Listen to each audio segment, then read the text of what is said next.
Good evening, ladies and a few gentlemen.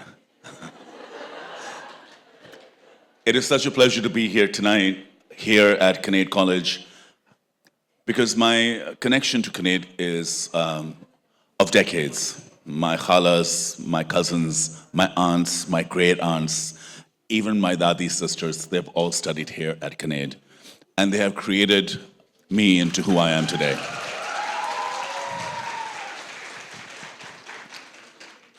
When I usually speak at a TED Talk and a title like this, Fabric of Identity, I try to stick to something that will explain to you what my journey has been as a designer. But today I want to talk about something a little more personal, and I hope that's okay. I hope that's okay, girls. My fabric of identity is my mother. My fabric of identity is my sister and all the incredible women of Pakistan. I was born. I'm going to walk you through my life and try to explain to you how we all connect, what my fabric of identity really is. I was born to a bustling house of a politician and a beautiful woman, both who came from great means, and I was born as the only son to a house of great power and wealth. But my mother, being the strong woman that she was, did not want to live in that kind of relationship where she felt undermined or where she felt that perhaps my future would not be okay. So she did the unthinkable, and she took her son and she ran away from Pakistan to try to bring him up on her own. She had no educational skills. She had been spoiled, no doubt, all her life, but she didn't know how to work. She didn't know how to make ends meet, and she didn't know have any survival skills. But she worked. My God. I would grow up with a mom who, at a very young age, I would realize I would have to share with the world. वो कभी एक job कर रही होती थी, कभी to make ends meet, 2 jobs, sometimes even 3 jobs. Her only ask of life was that her son be educated at the best schools possible. And though we had left Pakistan and were living in the United States, I started slowly understanding that I didn't really have a mother. I had someone who would constantly keep working to make sure that I would be fed and educated, but other than that, I would have no connection. Things had become so difficult for her that at one time, she couldn't afford to have a home, so she had moved into a women's hostel where children were not allowed. No child was allowed inside because they had to be single women. So my mother would sneak me into the hostel through the window after school and ask me to stay very quiet all day and not speak to me, and only ask me if I needed food or anything through paper, saying, hungry? And I would say yes. She'd say, are you sleepy? I would say yes. 2 years of that was so difficult that I almost learned how to only stay quiet. I almost lost my speech. From that, I also understood the hardships of life. I understood that life wasn't just about being merry and being happy. It was about struggle, reward, and most importantly, achievement. And my achievement was only one thing. I had to do really well in school to make sure that my mother was proud, that she didn't feel bad about all the things that she had left behind, to make sure that I had gotten the best thing I could get, which was education. This would play a very important part in my life later on. As life continued, we finally found our way to get our green card to stay in the United States. But unfortunately, in those days, you had to come back to your country of origin to get it. And I hadn't been back to Pakistan since perhaps I was 2. So this was a completely new space for me. When I came back to Pakistan, fortunately or unfortunately, wo to waqt batayega, I got stuck here. And I wasn't sure if I was stuck here or if I was back home. Because when I came back, I was the age of 15. I could barely put 2 words of Urdu together. I'd probably seen my mother in the entire time for maybe a few months if I had compiled it all together, because she was always working. I was an A-grade student, always running, head of my class, head boy, debater, an overachiever, because I wanted to make sure that I made her proud. But suddenly I was back in a country like Pakistan. Couldn't speak a word, didn't understand where did I get all of these hundreds of cousins? Who are all these people, and what is this thing they call Mar Chadappa? life began here. And for whatever reasons, which I won't go into detail, we were unable to go back to the United States. Some people call it a tragedy. I think it was perhaps one of the best things that ever happened to me. I found home. Here in Pakistan,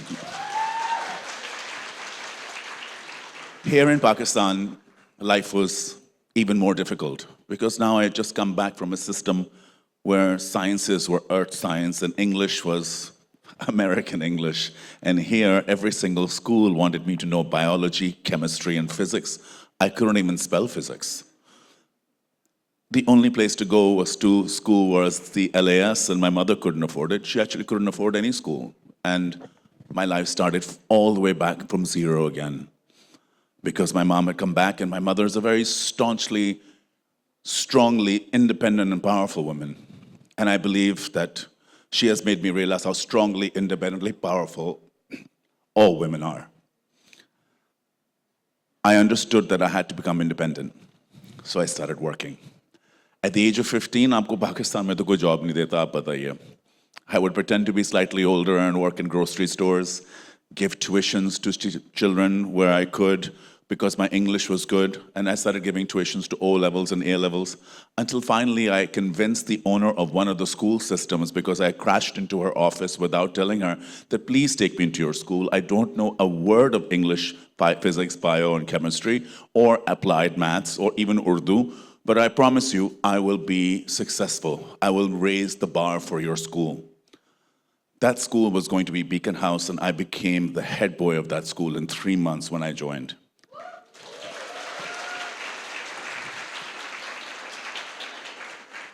From that journey, life started becoming a little better again. What I thought I'd lost first, I was getting back. I was finally back on my feet. I did fantastically well in my O-levels, even though I only had 1 year to do it. In those days, aggregates hua karte the, and my aggregate was 14, and I was blown away. I got into a great A-level school. The only cool school to go to in those days was a school called Lakas, and I got in, and I was so happy. I was the top of the world. I was like, thank God, my life is back. My mother's working, she's teaching at school. I have 4 jobs, I'm doing my work, but I'm still going to school. I'm getting good results. I'm popular amongst all friends. And then one day, while I was in school, learning my lines for my play, I decided to take all my friends to go and get some paye ke kebab. And on the way back, I got into a car accident and became blind for 2 years. Through windscreen, out on the dashboard, glass filled my eyes, and the doctors pressed it even in further. And before I knew it, I had no vision. From 17 to 19, I would be blind. Absolutely no sight. Hearing a chipkali walk over my head like it was walking on my brain. Hearing my mother cry about bills, and hearing it like she was whispering it in my ear. Hearing my friends lovingly call me Frankie, thinking I didn't understand that they were calling me Frankenstein. All of those things hurt. But I stood my ground. Miraculously, I gave myself up as a guinea pig to a surgical center called the Latent Rahmatullah Benevolent Trust, the LRBT. And after 14 tough surgeries, I got my sight back.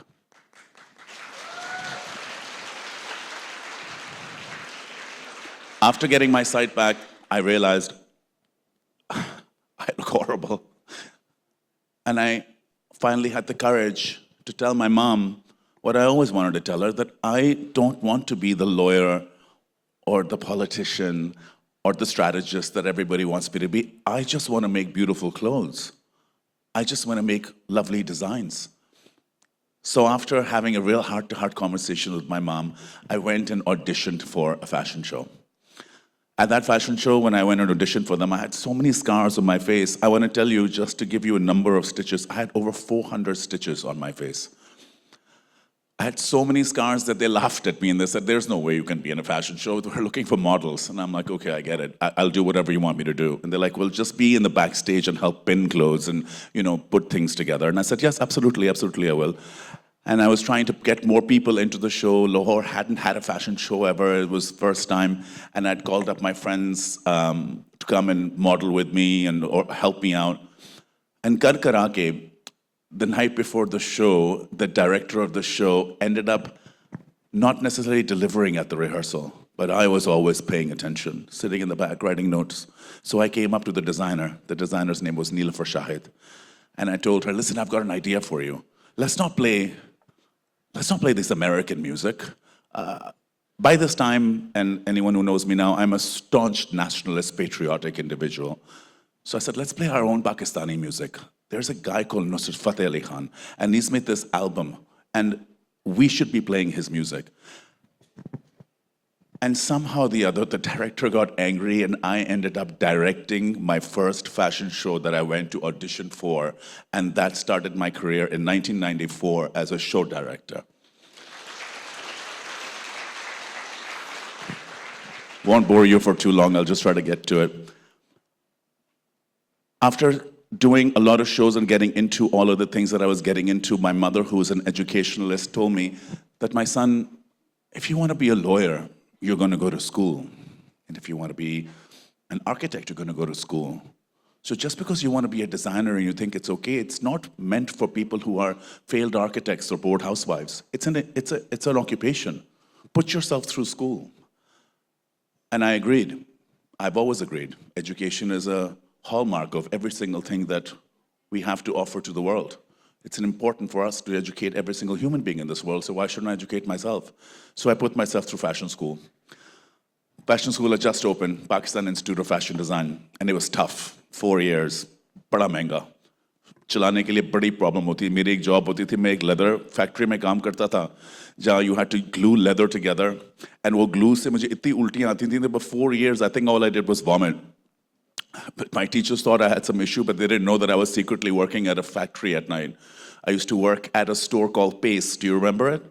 At Pace, I used to be the checkout guy. So all my rich friends would come and throw things at me like, and I didn't care because I never cared. I never cared what people thought of me. I only cared what I wanted out of life.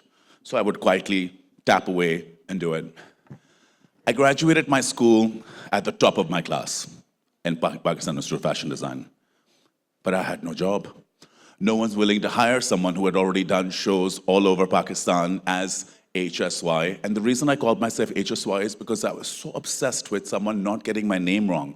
If I can say Michael and I can say Samantha and I can say Lorenzo, why can't you say Hassan or why can't you say Sheheryar? So I said, no, call me HSY. Make it easy for you, but don't mess up my name. It's my name, it's an Islamic name. Don't mess it up. And I started my business. When I started my business, I had run out of all money. My sister had gotten married. I had paid for school. I only had 2,500 rupees left in my account. 2000 से मेरे पास एक rocket की machine हुआ करती थी जो हाथ से चलती थी. आप याद होगा. वो मैं लेके गया अनारकली, उसके अंदर I got a machine put in. It was for 2,000 rupees. And with the rest of the 500, I basically bought some bought some threads and some cutting units. But I didn't have any fabric, so I took off all my mother's pardas and all of her drapery, and I made 5 horrible outfits, which I still remember. And I had a friend who used to come and walk with me all the time and wanted to be a model, and I really wanted her to be a model, so I called her and I said, "Hi, Iman Ali, will you do me a favor and put these clothes on? I have a friend called Atar and Shahzad from Sheikhupura, and we can do a shoot." And the rest is history. Today, HSY, according to any artificial intelligence on your phone, is the most successful brand in Pakistan. And today, because of those experiences, the same hospital that gave me eyesight, I am their global ambassador, and we give 2 million people that same eye surgery for free every year. Today, my brand is the global ambassador of the SOS Children's Village Orphanage, and we understand the plight of children.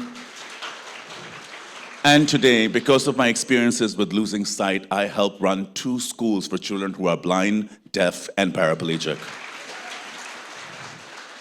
So, what connects me and what is my fabric of identity happens to be the same that is the fabric of your identity, of our identity.